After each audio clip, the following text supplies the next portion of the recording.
Olá, começa agora Pessoas de Valor na Santa Cília TV e eu pensando aqui que toda vez que eu faço essa abertura eu fico pensando o quanto é valoroso fazer um programa como esse que leva desenvolvimento humano, informação para casa das pessoas. Eu particularmente tenho um assunto que gosto muito que é neurociência e quando eu faço programas de neurociência não tem jeito, é ele que tem que estar junto aqui, Flávio Maneira. Flávio, a gente invadiu aqui a Call, né?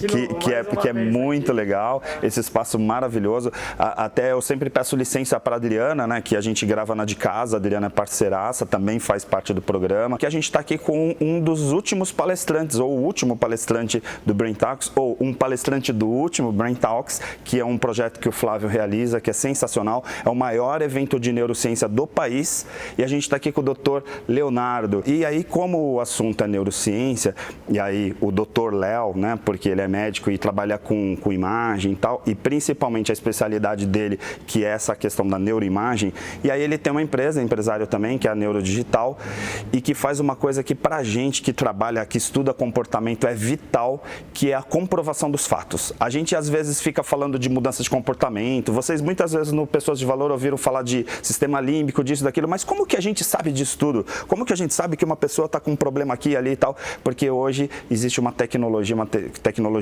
maravilhosa que consegue identificar muitas coisas na neurologia e aí, lógico, estuda. Eu particularmente já falei aqui no programa da ressonância magnética funcional, que eu gosto bastante porque tem hoje muita publicação sobre isso, mas a gente vai falar um pouquinho sobre isso, sobre a questão da neuroimagem. E aí, obrigado, Dr. Leonardo.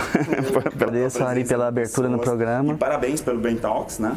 Foi ótimo, confiram lá depois, pessoal. Então, agradeço você a abertura aqui no programa, Flávio, pelo convite, super carinhoso também de ter dado esse espaço para a gente falar de um assunto que é tão importante, né, de neurociência, e tentar levar isso para todos de uma maneira mais fácil, mais aberta, né, Flávio e Ari, e tentar correlacionar, né, a neurociência com a nossa prática do dia a dia, que é os achados de imagem, tanto na tomografia quanto na ressonância, né?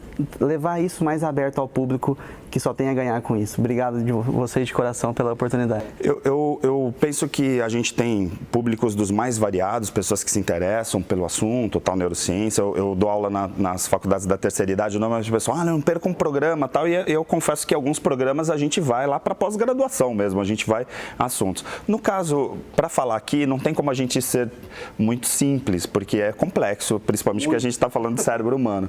Seria interessante falar principalmente para o telespectador, o leigo, como que é essa questão da neuroimagem? Excelente pergunta, Ari. A neuroimagem, hoje em dia, ela se dá basicamente, a gente falar em termos de dia a dia de trabalho, de mercado de trabalho, são basicamente dois métodos, né, diferentes, né, Flávio? A tomografia computadorizada e a ressonância magnética do encéfalo. Muita gente acha, né, eu tenho a ideia de que a ressonância sempre é melhor que a tomografia, porque a tomografia é um método baseado em radiação ionizante, a ressonância é um método mais baseado em campo eletromagnético, nos dá várias outras informações, a gente tem várias sequências que a gente analisa como se fosse um quebra-cabeça, né, vai juntando todas elas e chegando ao raciocínio diagnóstico. Mas, na verdade, são métodos extremamente importantes no entendimento das doenças e são complementares. Não é que um é melhor que o outro, são complementares a depender da doença que a gente está estudando. Então, muitas vezes, a gente até sugere no relatório para complementar com outro método, justamente por saber que as informações elas são sinérgicas. É exatamente o que você falou, assim, é como se fosse uma foto, né, uma imagem estática daquele momento do nosso cérebro. Então, através de alterações estruturais, né, anatômicas, de lesão, de alteração de sinal, de vascularização, de como os tecidos se contrastam, se a gente injetar o contraste pela veia, né, a gente vai ter várias informações, mas sim, são informações estáticas na maioria das vezes. O que é um desafio enorme quando a gente, né, Flávio, vai falar de neurociência, porque aí não é estático, aí é uma circuitaria extremamente complexa, extremamente desafiadora, e os métodos de imagem mais avançados e funcionais, como você disse, têm o seu papel assim preponderante. Principalmente o que a gente fala que é a ressonância funcional, que é através do BOLD, né, que a gente estuda o padrão de oxigenação do sistema nervoso central, na substância branca ou cinzenta, como esse padrão de oxigenação se comporta em repouso, que é o resting state, que não tem nenhum comando, ou quando o paciente é submetido a algum comando, alguma tarefa que a gente chama, algum estímulo, para ver como é que isso muda. E não só a ressonância funcional, que tem isso que a gente acabou de falar, mas também a gente pode ter várias noções em termos de circuitarias e conectividades quando a gente está diante de um outro método também que é bastante importante, que é a tractografia por tensor de difusão, na sigla em inglês é o DTI.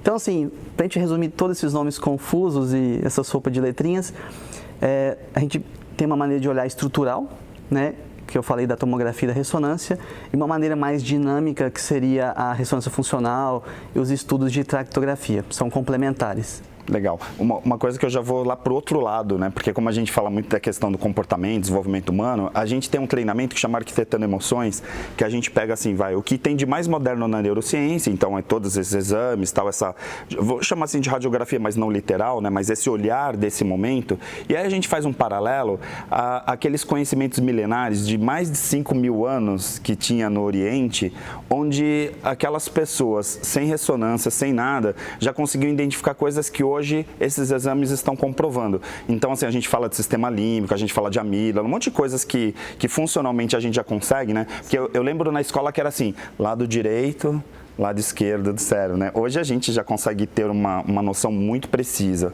Como que pode um cara que não tinha noção nenhuma, que não fazia exame, nada tal, saber determinadas coisas que hoje a ciência está comprovando, assim? Qual que é a tua tese?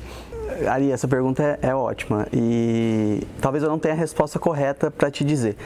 O que eu imagino, acho que faz sentido, se o Flávio também concordar nessa linha, como antigamente não tinha essa tecnologia que hoje a gente tem, então as pessoas, os cientistas, os médicos, todos envolvidos na área da saúde, eles tinham que se virar, né, nos 30, brincando, em tirar o máximo ali do exame físico, da conversa, da relação médico-paciente, do diálogo, para tentar chegar ao melhor diagnóstico, né, ao melhor entendimento do que estava acontecendo. Não que isso não aconteça hoje. Porque, assim, na prática, assim, por que eu trouxe isso também? Porque a gente sabe que existe, por exemplo, uma velha geração que é um pouco contra essa questão dos exames. Porque hoje a gente tem, por exemplo, os médicos mais novos, e você é jovem, né? Mas você pega os médicos mais novos, e o Flávio sabe disso, lida diariamente com o pessoal vai na precisão dos exames. Então, assim, se você tem, por exemplo, uma ressonância que consegue identificar, ou uma tomo mesmo, tal, consegue identificar, então, claro que você vai ter uma precisão muito maior. Mas tem o pessoal da antiga que é meio assim, não, hoje em dia essa molecada fica pedindo exame para tudo, não sei o quê, às vezes o cara tá com uma dor de barriga. Existe um pessoal que é um pouco crítico em relação ainda, eu não diria nem por causa da idade só, mas a questão de conservador ou não conservador, né? E aí por isso que eu trouxe um pouco essa coisa dos milenares, porque de certa forma teve uma época que se fazia medicina sem esses exames todos, só que hoje eles estão aí disponíveis pra gente. É a mesma coisa que falar, eu não vou usar smartphone, eu não vou usar tecnologia. Exato. O que você falou faz todo sentido, né? Quer dizer, toda vez que a gente tem muita tecnologia, alguma coisa nova que chega, a reação é de negação. Né? Até você acostumar a entender que aquilo pode agregar para o seu trabalho, isso demanda um tempo.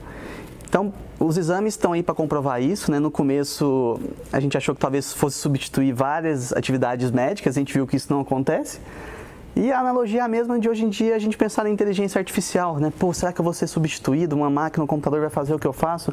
Como é que vai ficar meu emprego, minha relação com o paciente, os laudos que eu dou, dos relatórios que eu olho? Então, eu acho que é muita calma e nem sempre nem nunca, né? Não que os exames respondem tudo, de maneira alguma. A medicina, a clínica sempre vai ser soberana, né? Mas a gente tem que agregar e usar a nosso favor o que os exames estão aí para nos oferecer e a inteligência artificial juntamente. Sim, e diga-se passagem, agora nesse momento que a gente viveu aí de pandemia, está vivendo, né, mas viveu muito mais ativamente, a questão da telemedicina, você ter exames e ter precisão, por exemplo, para poder fazer uma avaliação, porque como que você vai falar, por exemplo, de estar vendo uma pessoa pelo vídeo ali distante, né, você tendo exames, você consegue pisar muito mais de forma sólida, né, onde você está andando. A gente viveu muito, né, na verdade está vivendo nessa pandemia, que foi... O Covid, né, a pandemia veio para acelerar de uma tal forma a entrada, né, Flávio, do digital, da telemedicina, que foi muito mais rápido do que a gente esperava, pelo menos na minha visão particular. Mas, e isso aconteceu também, no início, muita resistência à telemedicina, pô, como é que vai ficar o tete-a-tete ali com o paciente, o olho no olho, o exame físico, e a gente tem visto em várias áreas, né, excelentes respostas, quer dizer, às vezes naquele lugar do país não teria acessibilidade a um médico especialista que está acostumado com doenças mais difíceis, e com a telemedicina isso é completamente factível, e por que não usar isso a nosso favor? Claro, a telemedicina não vai substituir o encontro presencial, mas pode sim agregar muito valor, por exemplo, a um médico que está em loco lá com o paciente na região, mas imagine, é um médico que possa não ser especialista, um médico generalista. E por que ele não pode entrar em contato com o especialista que está mais acostumado via virtual, né, por telemedicina? E não tem dúvida que isso agrega para o paciente. E mesmo a precisão dos exames, porque assim, é aquela coisa, se eu tenho uma predominância clínica e aí eu tenho recurso, de repente, claro, eu não estou colocando essa parte de lado, mas se eu tenho esses recursos, de repente, à distância, esses recursos vão me dar muito mais fundamento para poder diagnosticar, né? Exato. Em termos de exame, né, que é a área que eu atuo, né, da neuroradiologia, talvez a radiologia é uma das especialidades que primeiro vai de encontro às mudanças da tecnologia. Exemplo simples. Até pouco tempo atrás a gente entre aspas, porque eu peguei pouco isso, ainda bem. Né? Velhos tempos. A gente laudava olhando os filmes no negatoscópio, né? Pendurava um monte de filme lá, caía toda hora. Enfim, e agora imagine a precisão que a gente não tem entre olhar os filmes em ver todas as imagens, aquisições volumétricas em todos os planos, ali no computador, na workstation, tridimensional, reconstruindo. Então, assim, e no começo, inclusive, o pessoal da geração anterior, pô, agora é o computador, como é que vai ficar meu dia, né? Velocidade de laudo, quantidade de laudo, e a gente viu que só somou, né? Então, telemedicina, inteligência artificial, a meu ver, e eu não tenho medo de errar, mas a minha opinião atual é que se a gente soubesse reposicionar e querer trabalhar junto com isso que está vindo, sem dúvida nenhuma, né, a medicina e os pacientes vão só ganhar, né, Flávio? Bom, primeiramente, prazer de novo estar aqui, né, eu sou, já pertenço ao pessoal. Mas, Léo, parabéns pela tua palestra no Brain Talks. O teu trabalho e a tua cabeça, eu acho, desde que eu te conheci, é genial, porque ele já tem uma cabeça multidisciplinar, colaborativa dessa geração. A gente sabe, eu fui para fora recentemente estudar futuro na Singularity e eu tive aulas de todos esses campos e todas as aulas, os professores que são geniais, ele falou, quem não tiver um pensamento colaborativo de cocriação e de coaprendizado não vai sobreviver no futuro. Você já é essa geração. Eu acredito muito nisso. E que é fundamental na medicina, né? Que é fundamental na área dele. E na neurociência eu não vejo de forma diferente, porque a neurociência, em tese, a gente sabe disso, ela é nova. Ela é uma área nova. Substratos neurais que estão chegando através de uma avaliação que vai ser determinante através do teu olhar, de um olhar multidisciplinar de pessoas que estudam isso, o nosso caso que a gente não é da área médica, mas a gente estuda profundamente neurociência, para a gente chegar numa conclusão mais assertiva. Eu queria, você tocou num ponto que eu gosto muito, que é a adoção da inteligência artificial nesse meio. Como que você vê no teu negócio, na neurodigital ou no que você faz na neuroradiologia, tudo, a vinda da inteligência artificial? Como que ela está te ajudando? Qual que é o teu olhar para o futuro com relação à IA? Então, comando de voz, me fala um pouquinho sobre isso. Eu acho que se a gente conseguir agregar a inteligência artificial a nosso favor no sentido de tornar menos burocráticas as funções que hoje nós fazemos, exemplo, reconstruir exame na workstation, entre aspas, perder tempo com exames mais normais, que a gente poderia otimizar o nosso tempo em exames mais complexos, pegar o telefone, discutir com o médico assistente, ir lá no paciente que está fazendo exame na máquina, conversar com ele. Se a gente usar a tecnologia para isso... Substituir. A hipótese diagnóstica vai ser melhor, mais simples vai para a inteligência artificial, mais complexa vai ainda para a nossa opinião. Perfeito. Então, por exemplo, a inteligência artificial, ela se faz por algoritmos, né? E quem alimenta os algoritmos somos nós. Ok. Então, a gente vai ajudar a máquina a nos ajudar. Então, de acordo com vários algoritmos, a máquina aprendeu, por exemplo, que tal padrão de imagem é normal, tal padrão de imagem são hemorragias, é um tumor, E isso já meio que subdividiria os exames para nós olharmos enquanto a gente está laudando por categoria. Tudo que o Watson faz com a oncologia. Exato, perfeito. Então, por exemplo, estou lá, abro minha lista de trabalho, tem um monte de exame. Como é que eu posso ganhar tempo, otimizar isso, né? Então, a inteligência já separou para mim quais são os exames mais urgentes, quais que eu tenho que laudar primeiro. Já sobe na lista lá para eu saber, aqueles são prioridade. Aqueles mais normais, menos prioridade. Por que eu estou falando tudo isso? Porque aí a gente otimiza o tempo. A gente até brincou no... Vai para definir o que é prioridade mesmo, né? Exato. A gente até brincou nos bastidores ali antes, né, Ari? O computador, ele aprende algoritmos para nos ajudar. Mas o cuidar do paciente, o ligar para o médico, falar com o paciente... É humano. Isso é humano. Então, gente cuida de gente. E o computador, eu acho que pode nos ajudar muito a manter isso. A gente cuidar de gente. Isso acho que é fundamental. Essa falha é genial, porque a gente sempre fica naquela discussão, né? A máquina vai... Não é máquina que substitui o homem. Na verdade, é homem com máquina. Exato. Junto. Exato. Não é uma substituição, é uma complementariedade. Perfeito. Sim. Eu vou fazer o seguinte, o tempo passa rápido aqui no Pessoas de Valor. A gente vai para o intervalo rapidinho e volta em 1 minuto. Muita gente acha que 2020 simplesmente não existiu. Mas aqui no Célula Mater, o ano foi um dos mais intensos. A gente precisou entender o momento para se adaptar, transformar, evoluir. Tudo novo com o objetivo de sempre preservar a vida. E pode escrever, para 2021, a nossa dedicação só não será maior do que a certeza de continuarmos ao seu lado. E no segundo bloco a gente vai para a reta final aqui do programa falando um pouquinho sobre alguns assuntos que são um pouquinho mais do nosso cotidiano. A gente não tem como estar aqui com o Dr. Léo e não falar de Covid, porque a gente sabe que muitos problemas de pessoas, né? Vocês sabem, quem assiste sabe que eu tive Covid, mas muitas pessoas tiveram problema pós-Covid, né? Então, assim, o Covid ele tem trazido algumas questões, inclusive neurológicas, né? E até outros tipos de problemas, claro, respiratórios nem se fala, né? Mas, Léo, eu queria trazer um pouquinho essa questão. O Covid, na verdade, né, Ari, a gente está aprendendo todo dia o que a gente pode encontrar, quais são as sequelas e repercussões. Eu trabalho, minha grande carga horária durante a semana é em hospital, então eu acabo vendo os casos mais complicados, né?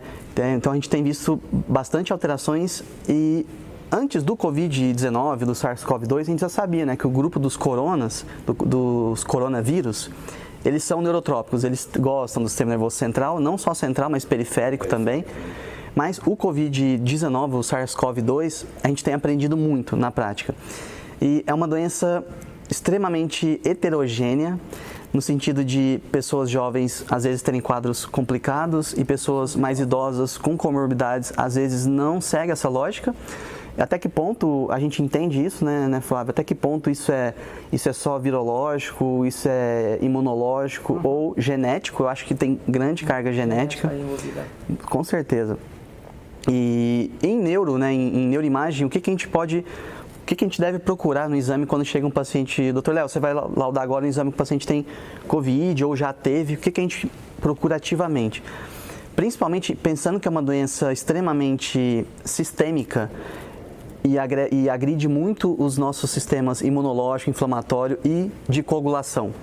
Então, falando nisso, a gente tenta sempre afastar, olhando as imagens do cérebro, da medula, dos nervos, sangramento, e aí os mais variados possíveis, grandes hematomas, hemorragia no espaço subaracnoide, microhemorragias do paciente crítico. A gente tem visto bastante. Não só lesões hemorrágicas arteriais, mas também alterações vasculares venosas, com trombose no sistema nervoso central. Então, muita alteração vascular hemorrágica, principalmente microhemorragias, que a gente chama do paciente crítico, que a gente pode... E é bom, Léo, não querendo te cortar, mas já para fazer esse bate-papo, é muito legal você tocar nesse assunto, e por isso que eu falei que é pertinente, a gente não tem como você passar por aqui, a gente não falar sobre isso. Por quê? Porque tem muitas pessoas, por exemplo, eu tenho um professor na universidade que falou assim, eu me tratei com corticoide, tal, a pessoa teve tal, mas aí, por exemplo, eu estava tomando anticoagulante. E aí as pessoas ficam, mas como assim anticoagulante e tal? Na verdade, tem muitos aspectos, né, da trombose, aspectos da própria de vasos. Uma doença extremamente pró-inflamatória e de alteração da coagulação. Então... E a questão do bulbo olfatório e paladar, porque eles estão totalmente conectados, você vê alguma alteração? Porque muito fala-se sobre isso, né? Sim. De pessoas que perderam da anosmia, hiposmia. É. Sim. Quando a gente está laudando o paciente do Covid, a gente orienta durante o protocolo fazer cortes finos específicos para ver os nervos olfatórios, né? Então a gente corta nesse eixo, na fossa craniana anterior, onde passa os bulbos e nervos olfatórios e estuda corte a corte milimétrico, tanto em termos de calibre do nervo, alteração de sinal e realce. Então a gente viu algumas neurites que o nervo fica assimétrico, um mais gordinho do que o outro, o realce, né, que é uma inflamação do nervo, então tem uma neurite mesmo olfatória relacionada ao Covid. E pegando esse gancho seu, Flávio, não só alterações em nervo do olfatório, né, do olfato, a gente pode ver comprometimento de vários outros nervos cranianos. Então a gente viu dos nervos trigêmeos, nervos faciais, que a doença, como eu falei, ela é inflamatória sistêmica. Então essas neuropatias para-infecciosas, que a gente chama, cujo gatilho foi a infecção, a gente tem visto muito. Então, às vezes, o paciente também tem esse comprometimento neural na medula, nas raízes da caudequina, que simula um quadro que a gente chama de Guillain-Barré, né, por alteração inflamatória para-infecciosa. É uma doença muito nova ainda, né? Um comportamento muito ainda a ser estudado. A gente tem muito mais dúvidas do que certezas, com certeza. E olha que interessante, às vezes as pessoas só relacionam com um quadro respiratório pulmonar, mas não é infrequente, a gente está vendo casos em que a pessoa procurou o pronto-socorro sem um quadro respiratório bem definido, mas com um quadro neurológico novo, agudo, que não tinha antes. Então, ficar atento, né? Pessoas que não costumam ter dor de cabeça e estão com dor de cabeça, ou que tem, mas que mudou o padrão de uma forma aguda, de modo que quadros neurológicos agudos, nessa pandemia que a gente está vivendo, afasta-se, investiga-se Covid, porque pode abrir o quadro não clássico pulmão, mas sim neurológico e outros, né? A gente tem visto também com quadro gastrointestinal, com diarreia, só para reforçar que é sistêmico. E a gente está aprendendo no dia a dia mesmo.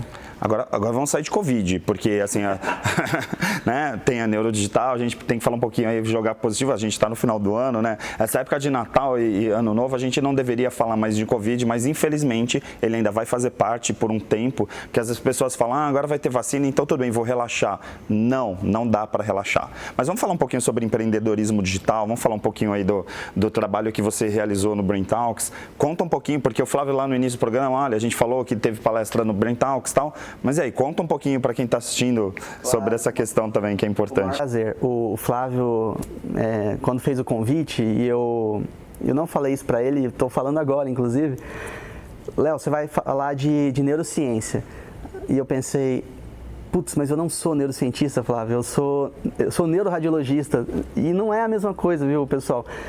A gente lida muito com o exame de imagem na prática, com o que a gente vê, com as alterações estruturais que a gente está vendo, objetivas. E a neurociência, apesar de área correlata, é um desafio, foi um desafio enorme ter feito a palestra, mas me ajudou a sair da zona de conforto e agregar com o que eu vejo estrutural nos exames, com o que a gente não vê, mas deve conhecer e continuar estudando sempre, que é a neurociência, né, Flávio? Então, as circuitarias, as conexões, que estão extremamente complexas e, às vezes, a mesma conexão alterada, em você tem uma resposta e em mim tem outra. Exatamente. Então, eu te agradeço pelo convite, eu acho que a gente conseguiu agregar muito no evento, que é fantástico, parabéns pela iniciativa, e foi um desafio enorme para mim, e a gente vive disso, na verdade, né? Estudar e sempre estar buscando coisa nova para somar com o que a gente faz no dia a dia. Achei fantástico. Parabéns, viu, Fábio? Parabéns você pela tua palestra. Falando nisso, como que você já é um empreendedor digital, né? Pela Neurodigital, a sua excelente palestra no Brain Talks, mas fala um pouquinho como que você vê esse mundo da medicina, né, em especial de todas as áreas, você, né, no empreendedorismo digital. Como que você vê? Você vê uma adoção mais rápida, mais curta? É geracional? É por questão de geração? Como que é teu olhar sobre isso? E como que você, com o aprendizado que você está tendo na Neurodigital, poderia falar para o pessoal com relação, eu daria esse conselho, eu errei por esse lado, ou eu aprendi por isso? Você sabe que quando eu escuto alguém falar, vocês falarem que eu sou empreendedor, isso ainda me soa curioso, porque a gente como médico... O médico ainda fala mais alto, né? E a gente não tem nenhuma visão, nenhuma formação durante a graduação disso. Vai aprendendo, tá aprendendo nada. Então a gente está aprendendo no dia a dia e esses últimos tempos, essa geração atual, principalmente a que está vindo, eu acho que vem com isso na veia de uma maneira mais fácil do que as anteriores, mas... A ideia do empreender em neuroimagem, nesse projeto que a gente tem feito, foi com um objetivo bem simples. Eu queria tentar, de alguma forma, fazer o que eu julgo que eu tento fazer com muito carinho, bem feito, no mundo físico do dia a dia. Não estava mais suficiente, eu queria tentar fazer de uma forma mais aberta para outras pessoas que, de repente... quantas pessoas não têm acesso a ficar aqui comigo, me acompanhando, a ver o que eu estou fazendo, o que a gente tem feito de bom aqui no grande centro como São Paulo, em hospitais de ponta. Então, por que não levar isso para outras pessoas que não têm esse acesso, mas gostariam muito de ter? E mais ainda, por que não levar isso sabendo que a gente pode levar com a tecnologia que a gente tem, plataforma streaming hoje em dia, plataformas de laudo extremamente rápidas, de que a gente pode ajudar o colega que está à distância, seja com segunda opinião, seja com teleradiologia de excelência mesmo, com a mesma qualidade que a gente tem feito aqui, ajudando não só os médicos que nos procuram, as clínicas, mas os pacientes que às vezes estão com aquele exame, mas querem uma segunda opinião. Né? A gente sabe que a segunda opinião, todos nós fazemos isso no dia a dia. Às vezes vai no médico, ele te indica uma cirurgia, você vai em outro para ver se realmente é aquilo. Né? A segunda opinião é um direito que o paciente tem e em se falando de exame de imagem, isso não tem nenhuma diferença. Então, é isso que a gente tenta ofertar, né? Levar uma qualidade a pessoas que não estão fisicamente ali. E esse processo todo, talvez não, com certeza, ele é mais rápido e mais lógico e financeiramente mais, que faz todo sentido porque ele é mais barato para o paciente. Sim. Imagina o paciente que está longe, em outros cantos, no norte, no nordeste, ter que vir para um grande centro, pegar a condução, hospedagem, repetir o exame que já foi feito, sendo que às vezes o exame que já foi feito, ele foi bem feito, mas só a pessoa que laudou não era especialista e o paciente vai ter a chance de ter uma opinião digital. Então, o empreender que você fala é isso, na verdade, é tentar levar para lugares mais longes com a mesma qualidade que a gente faz fisicamente aqui, certo? E as conexões, só para finalizar, né, as conexões que a gente faz, as próprias nossas aqui, que a gente se conheceu há pouco tempo, foi tudo através disso, né, Flávio? A gente teve um programa com a doutora Gisele Coelho, que aliás agora é uma parceira sua. Parceiraça, também. Espero que por muito tempo aí na profissão, viu, Gisele, que tá assistindo aí a gente. Que é genial, também. Quem não assistiu, né, ali o programa com a Tá lá no site pessoasdevalor.com.br, Gisele Coelho, sensacional. Sensacional, e não seria possível essas conexões se eu me contentasse em ficar só fisicamente sentado aqui, dando laudo aqui no computador. E isso que é fantástico, né? O programa sempre, a gente fala que é uma enciclopédia, né? A cada episódio tem um novo aprendizado, assim, acaba virando um podcast, né? Acho uma coisa... é o primeiro neuroradiologista que você entrevistou. Exato. E como é do circuito da Gisele, né? Então a gente já tem a neuropediatra, a gente está criando um grande grupo, né? Que a gente faz. E aqui na Cal, né? Que a gente sempre, a Gisele a gente entrevistou aqui também, que é um espaço... agora, né, Flávio? Perfeito. Obrigado, Flávio, também pela tua participação. Léo, o programa sempre está aberto para você. Pelo interesse em saber desse assunto, que às vezes não chega tão fácil para a população, e essa abertura, com esse sentido, nos glorifica muito, assim, porque às vezes esse contato com a população não é tão fácil no nosso dia a dia de trabalho nos hospitais, e vocês facilitaram muito isso. Parabéns pela ideia, pela abertura. Obrigado. Gente, Pessoas de Valor fica por aqui. A gente, na semana que vem, se encontra e eu desejo para vocês boas festas. A gente está num programa especial. Vim até de Papai Noel aqui, estou de vermelho, né? Desejando aí uma reunião em família. Lembre-se, né, de todos os cuidados. Até foi interessante todos os toques que o Léo deu sobre essa questão dos efeitos, né, de Covid. E aí a gente não pode relaxar, tá bom? Boas festas para vocês, a gente se encontra na semana que vem.